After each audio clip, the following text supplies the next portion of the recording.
Shalom everyone, hope everyone's doing well. Zat Hashem, we're continuing on in Masechet Sanhedrin, and today's Amud is going to be Dalet Amud Bet 14b.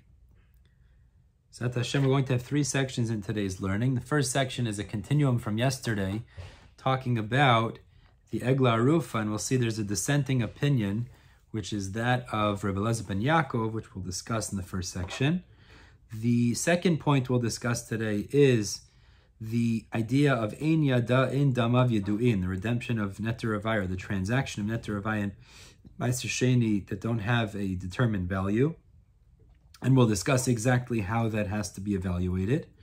And then the third section we'll deal with is how many people are necessary in regards to the redemption of items that have been sanctified, and as the Psukim talk about redemption being with certain people. B'ezrat Hashem, we're going to begin the bottom of Yudalid Amud, the top of Yudalid Amud Bet at Matnitin Delo Ki Haitana. B'ezrat Hashem, again, our learning should be today as a zechut, as a merit for a fuash shleima, a complete recovery, a speedy recovery for Yaakov ben Dinah, and we should only hear Besorot Tovot. Now we had in the Mishnah, we had a machloket regarding Egla Arufa, which we spoke about yesterday. We know that the Sanhedrin had to send some of its members to participate in the measuring of where the dead body was to the closest city. And we said even if it's clear which city it's closest to, the Sanhedrin sends either 3 members according to Rabbi Shimon, or 5 members according to Sanhedrin Gadol of 71, according to Rabbi Yehuda, and they would measure which city it's closest to. That was the integral part of this process of Egla Arufa. And then it would continue on with the decapitation of the calf in that valley, etc. However, the Mishnah, as Tosafot explains over here, it specifically says there's only 3 or 5 people. Now, the implication is only those 3 or 5 members of Sanhedrin would participate in this measurement. But we're going to see Rebbe Eliezer ben Yaakov held, unlike our Mishnah, that the king and the Kohen Gadol would also participate in this measurement, and it will emerge that our Mishnah and Rebbe Eliezer ben Yaakov disagree on this point. So it says the Gemara, top of Yudalid Amud Bet, Matnitin Delo Ki Haitana. Our Mishnah is not like the following Tana. The Tanya, as the Braita teaches, Rebbe Eliezer ben Yaakov, Rebbe Eliezer ben Yaakov says, V'yatz'u kenecha v'shoftecha. So it says, your elders and your judges will go out to measure the distance between the closest city and this dead body. Zekenecha, says Rebbe Eliezer ben Yaakov. What does that pasuk teach us? Zu Sanhedrin. This refers to the members of the Sanhedrin, that they had to participate in the measuring. Vishoftecha, but Vishoftecha teaches us Ze melech v'kohen gadol, that the king and the kohen gadol also participated in this activity. How do we know Vishoftecha refers to these 2 specific individuals? Melech dichti, because Melech, we know in Mishlei, the pasuk tells us, Melech b'mishpat ya'amid aretz. A king through justice will establish the earth. We see Mishpat as a reference to the king. And Kohen Gadol, we also find that Kohen Gadol is referred to with this terminology. Dichti, because it says, Uva'ata la kohanim ha-leviyim ve'la shofet. It says, you shall come to the Kohen of the Leviyim and to the judge. So there's a comparison between this word shofet and the Kohanim. And therefore, since we're specifically talking about a particular Kohen, obviously it's the Kohen Gadol. It emerges then that Rebbe Eliezer ben Yaakov does not agree with our Mishnah, and our Mishnah only requires these 3 or 5 members of the Sanhedrin. Rebbe Eliezer ben Yaakov also requires the king and Kohen Gadol to participate in this measurement. So the Gemara wonders, I understand that they're arguing on that point regarding who has to be there, that Rebbe Eliezer ben Yaakov adds those 2 people. But he did not say clearly regarding the Sanhedrin if he also argues or if he concedes to either Rabbi Shimon or Rabbi Yehuda. So Ibailu, the Gemara asks the following Sheila, question.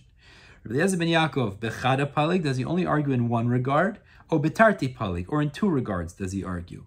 Melech v'Kohen Gadol Palig, does he argue only in that the king and Kohen Gadol have to participate in this measurement? Aval b'Sanhedrin, but regarding the numbers of the members of Sanhedrin, Ik Rabbi Yehuda, Ik Rabbi Shimon, either holds like Rabbi Yehuda or Rabbi Shimon, that you need 5 or 3 members. So he agrees to one of the 2 Tanaim in our Mishnah, He just disagrees that you need 2 additional people as well, the king and Kohen Gadol. O Dilma b'Sanhedrin nami palig, or perhaps he also disagrees regarding the Sanhedrin, de Amar Kula Sanhedri ba'inan, that he requires the entire Sanhedrin, the entire 71-person court, the Sanhedrin Agadol, to participate in this measurement, and he actually argues on both points.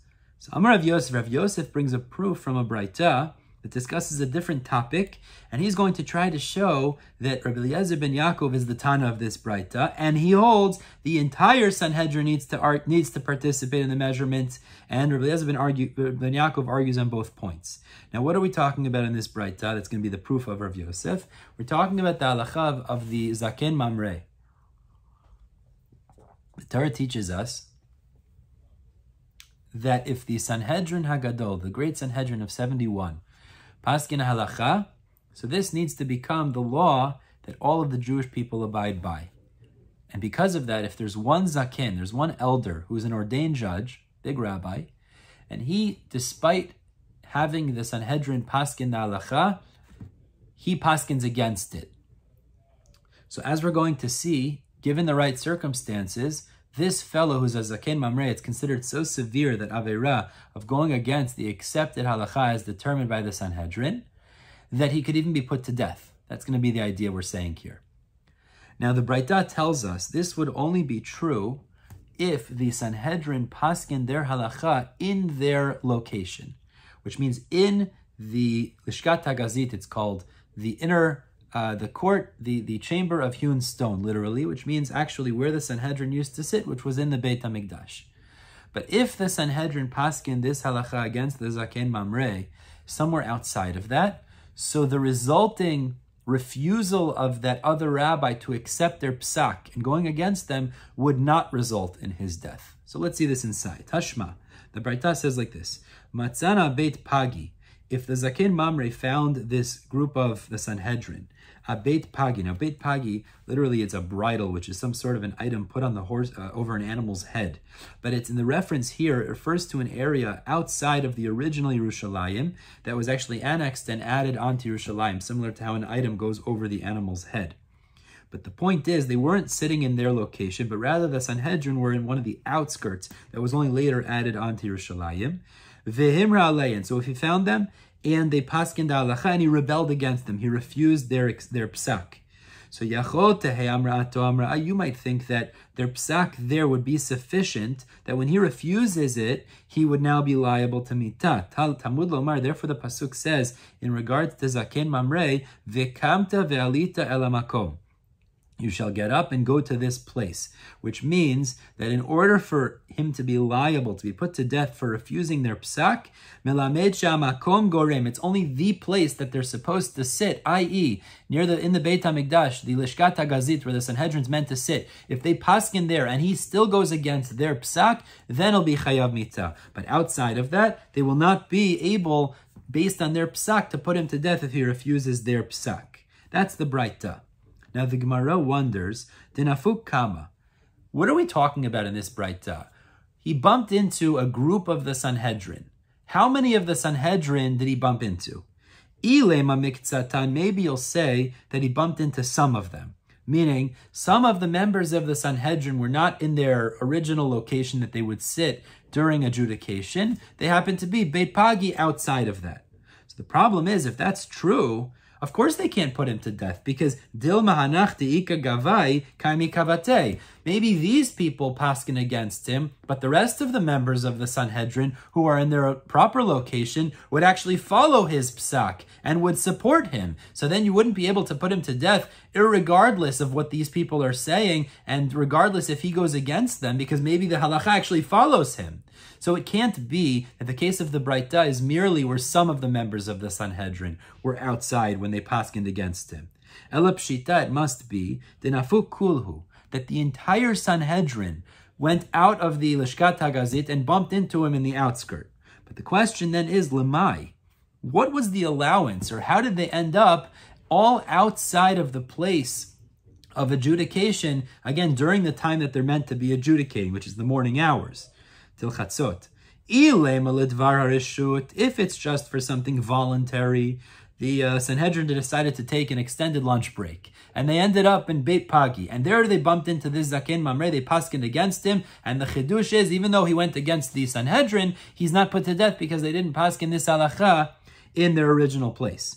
The problem is, mi matzu nafki, are they allowed to go out of their location for something voluntary? The entire Sanhedrin? V'achtiv, we know the Pasuk tells us in Shir HaShirim. Literally, it means like this: Shararech agan asar. Your navel is like a crescent-shaped basin, and I'll explain in a moment. Al yechsar hamazeg. Do not allow the strength of the blend to diminish. And the way we expound the pasuk is like this: Shararech, that which is in the middle of your body. It refers to the Sanhedrin, which is meant to be in the Beit HaMikdash, which is in the middle of Eretz Yisrael.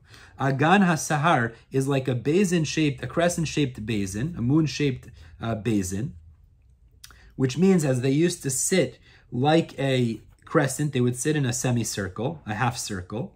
Al yachsar hamazeg, and this is a reference, you should not diminish from the dilution anymore. Now what does that mean? It used to be back in the day, they would dilute the strong wine that they had, 2 parts water, 1 part wine. So the emphasis here in the pasuk is, if some of the members of Sanhedrin leave, al yachsar hamazeg, you can't go less than the mazeg, which means you can't have less than 1/3 of the members, which is like the amount of wine that exists with 2 parts water, 1 part wine, not remaining in their location, again, during the hours of psak, during the hours that they're adjudicating in the morning hours.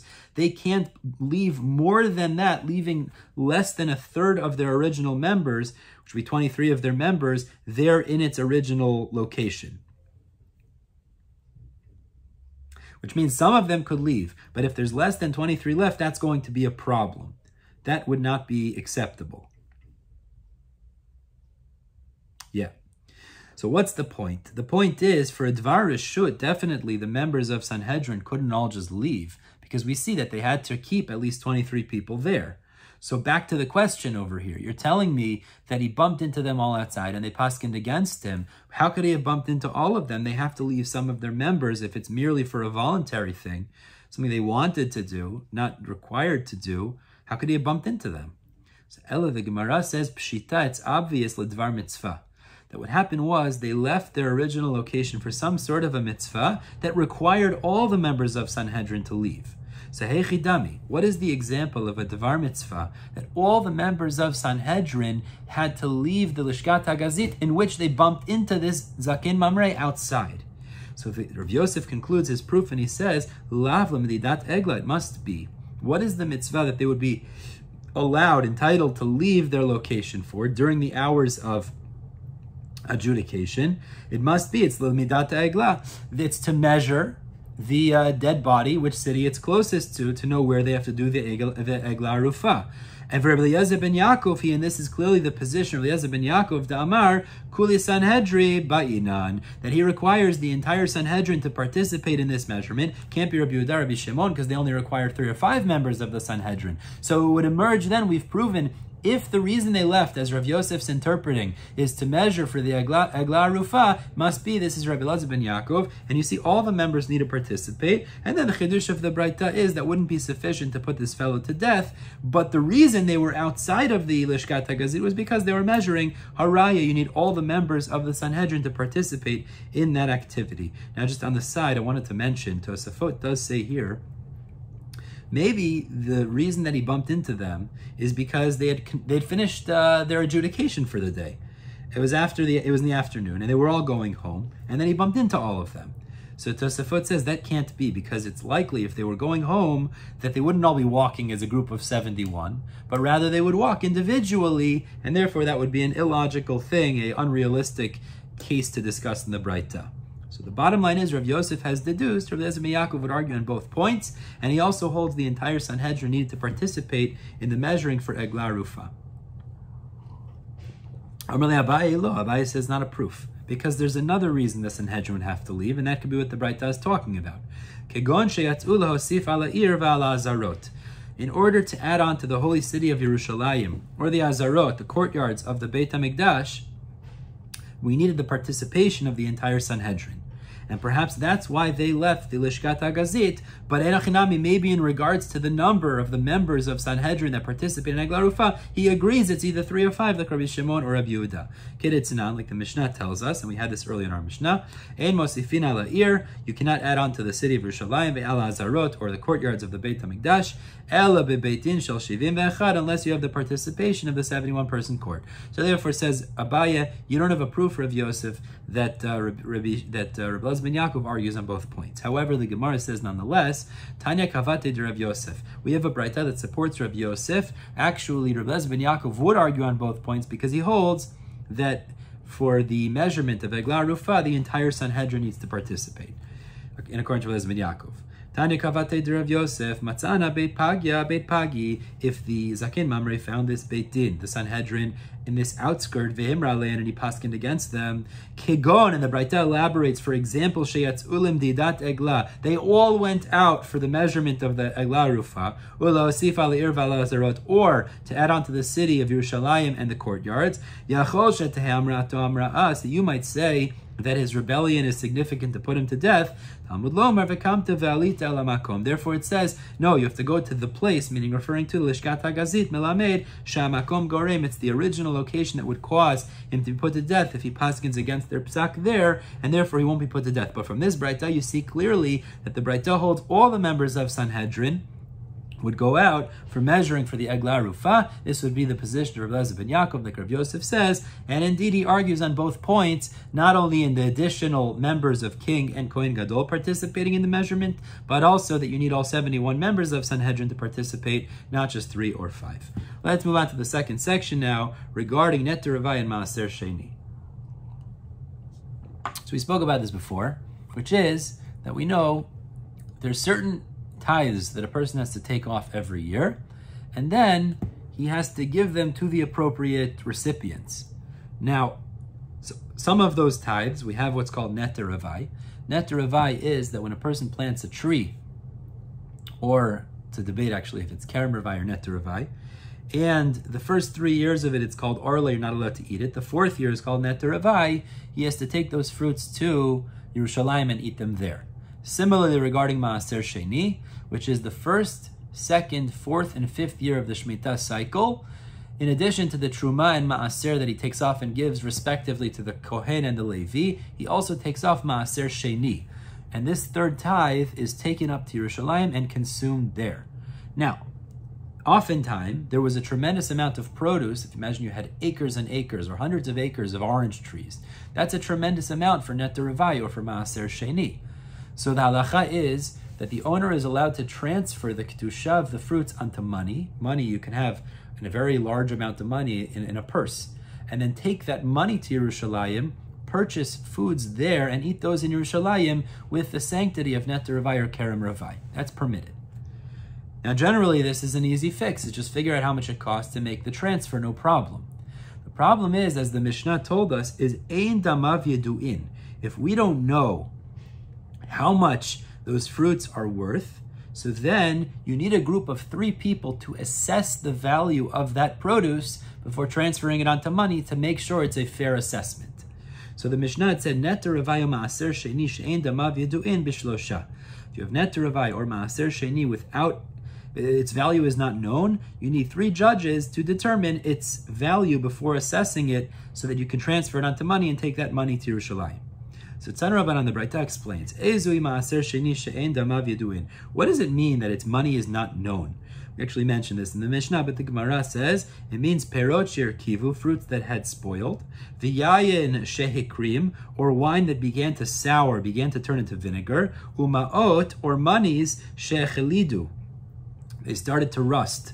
Meaning to say is, you have a situation where it's difficult to determine for a simple person, not a businessman perhaps, to determine its value. So there you need a court of 3, which we'll get to in a minute who they have to be, to determine how much it's worth, so that it's the exchange is going to be an appropriately done exchange at fair value. That's the point. Okay. Tana Rabbanan, says the Braita. 1 second.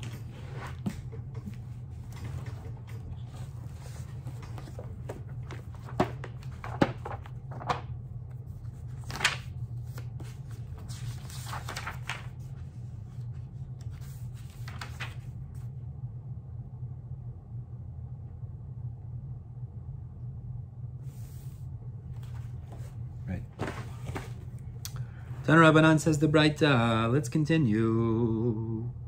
Maaser sheni she'en damav yaduin. If you have this produce, or maaser sheni monies, and you don't know how much it's worth anymore because it's somewhat spoiled, podinoto b'shlosha lekuchot. So says the Braita, you could redeem it with the assessment of 3. Now, lekuchot literally means buyers, but Rashi learns lekuchot means expert appraisers, meaning people who are merchants that are expert at appraising. You can redeem it based on their assessment of how much this fruit is currently worth. Tosafot brings a different pshat. He brings Yesh Mefarshim, even though he seems to prefer Rashi.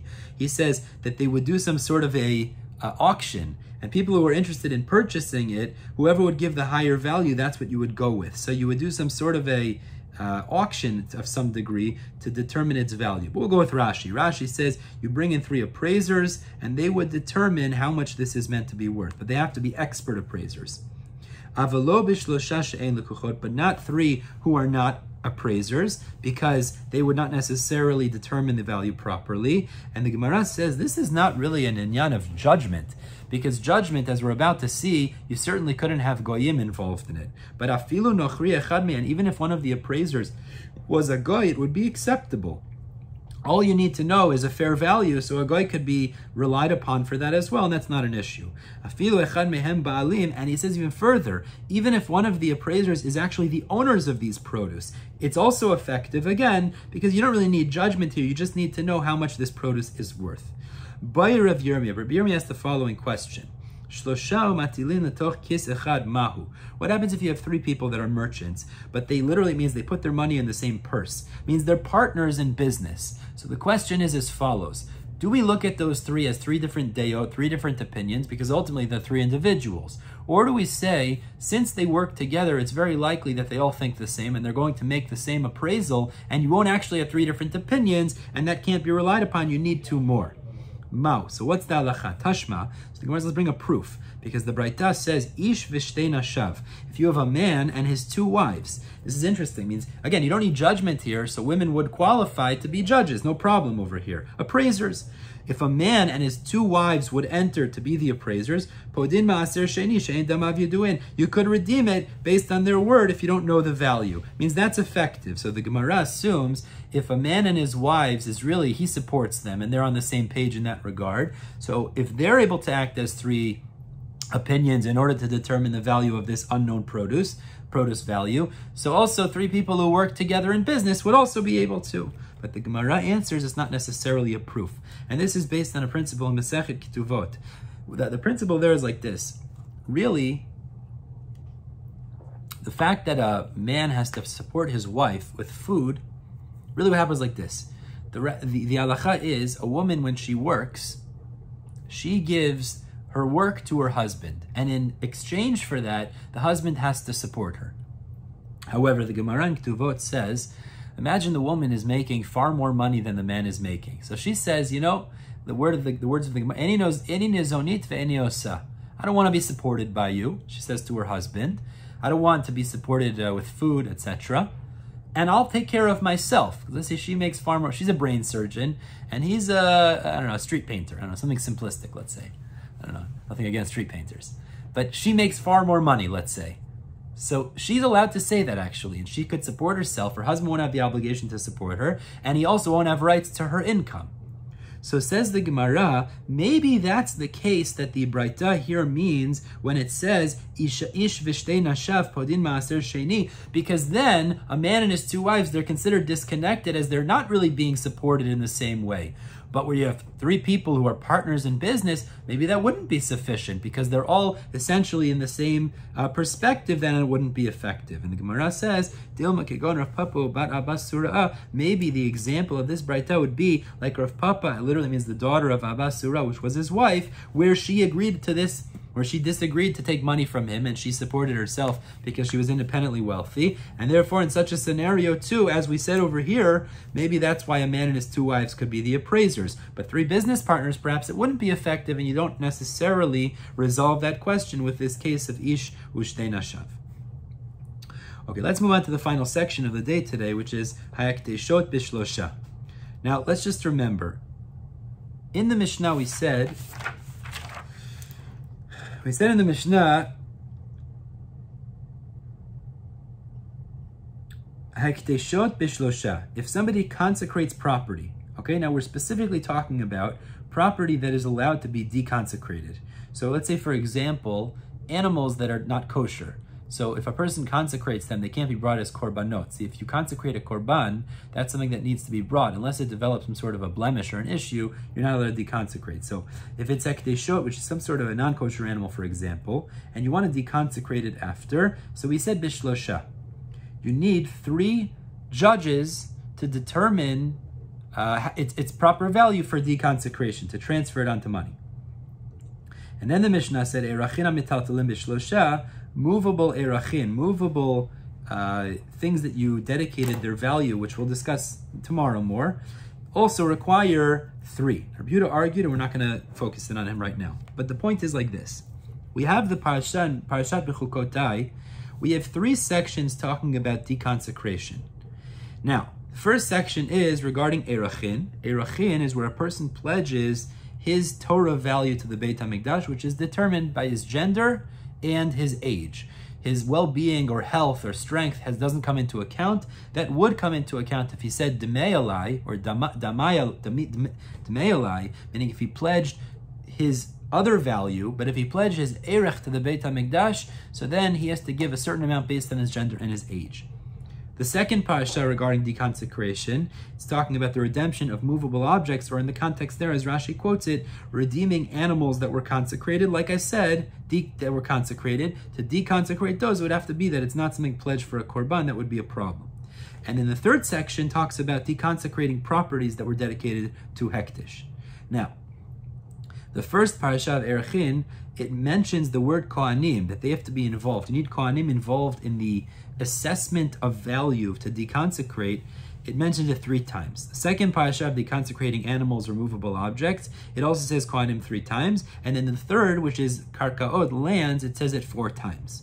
Now we deduce, as we'll see later, that when it comes to deconsecrating lands, according to our Mishnah, you actually need 10 people, because the fact that it says 3 plus 3 plus 4, we deduce from that you need a total of 10 individuals, which the Mishnah actually spoke about. We're not going to get too much into it right now, but the Mishnah had said you need 9 regular people and 1 Kohen. It mentions Kohanim 10 times, but from this we deduce you just need 10 people. Why not 10 Kohanim? We'll discuss later. But the point is, the question the Gemara is going to discuss here is, how many people are needed for, like we said, deconsecrating hekdesh? So our Mishnah told us movable objects that were sanctified, require 3 judges in order to assess its value to redeem it. So the Mishnah Gemara says like this: Hakdeshot bishlosha. Deconsecration of holy items requires 3 judges. Matnitin delo ki'atana. But our Mishnah does not follow the following braita. Again, the Tanya Eliezer ben Yaakov Omer. Eliezer ben Yaakov says, Afilu tzinura shel hekdesh. Even if it's a tzinura is a fork that was used, a very small like spinning needle that was used to spin golden threads. It's a very small movable item. Even that small movable item that was consecrated, tzricha sara b'nei adam liftota, requires 10 judges to determine its value to deconsecrate it. So Amar Papa Abaye, Rav Papa said to Abaye, clearly there's a machloket here. It means Rav Eliezer ben Yaakov holds you need 10 people. Our Mishnah said you need 3 people for these movable things. So Rav Papa said to Abaye like this: Bishlam Rav Eliezer ben Yaakov, I understand the position of Eliezer ben Yaakov. The Amar Kishmuel, he follows the position of Shmuel, as we're about to say. The Amar Shmuel, Asara Kohanim Ketuvim b'Parasha. It says Kohanim are required 10 times in those 3 parashiyot, as we said, to assess value of these consecrated items.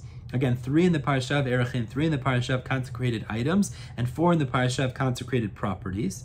And I understand then that Shmuel says you need those 10 judges for deconsecrating lands, and it's the same thing regarding deconsecrating movables. It means we apply all of the Kohanim that are listed to all of the parshiyot. So therefore you need 10 judges or assessors, appraisers, to determine the value of movables as well, just like land, in order to deconsecrate. El Rabbanan shlosha minalahu. But according to the Rabbanan, who say you only need 3 judges or 3 appraisers to deconsecrate sanctified items, where would they get this from? Maybe you'll say in the middle parasha in Bechukotai, where it talks about deconsecrating movables or animals, It says 3 times Kohanim, so maybe that's why you need 3 judges. The problem is Karkaot Tichdibu Arba'a, Tiski Ba'arba'a, but it only says Kohanim 4 times by lands, so maybe you should only need 4, but we know, maybe you'll say, okay, that is the case. The problem is, but our Mishnah said, HaKarkaot Tish'a v'Kohen, you need 9 people plus a Kohen. You need 10 people to deconsecrate through a proper appraisal lands. So you see clearly, with lands you need 10, so why do you only need 3 when it comes to movable objects that were consecrated? So Elamai, the Mishalmi Behu Asara, so it must be, the way we look at it is, that since in the parasha we had 3 in Erechin, 3 in movable objects, and then it said 4 more in the parasha of sanctified properties, lands. So you'll say is the Mishalmi Behu Asara, since it completes to a total of 10, and that last parasha of lands is discussing when you deconsecrate lands, it means you need a total of 10 people to deconsecrate lands, to give a proper appraisal. The problem is that that's true. The second parasha, which talks about redeeming, deconsecrating, sanctified items, well, that follows the first parasha where there were already 3, and then the second parasha, deconsecrating, sanctified items, is another 3, so then that should complete to a total of 6. The Mishalmi Behu Shita should be a total of 6, Libao Shita. So you should need 6 in the redemption to have the proper appraisal and the redemption of movable objects that were sanctified. And the Gemara says, therefore, Kashya, this is actually left unresolved. This is indeed difficult. We don't understand the Tana of our Mishnah, why he holds you only need 3 appraisers when it comes to deconsecrating movable hektish items. We're stopping here at the bottom of Yudal Amud Bet. Bezrat Hashem will continue on with Erechin tomorrow, Tetvav Amud Aleph. In the meantime, everybody have a wonderful day.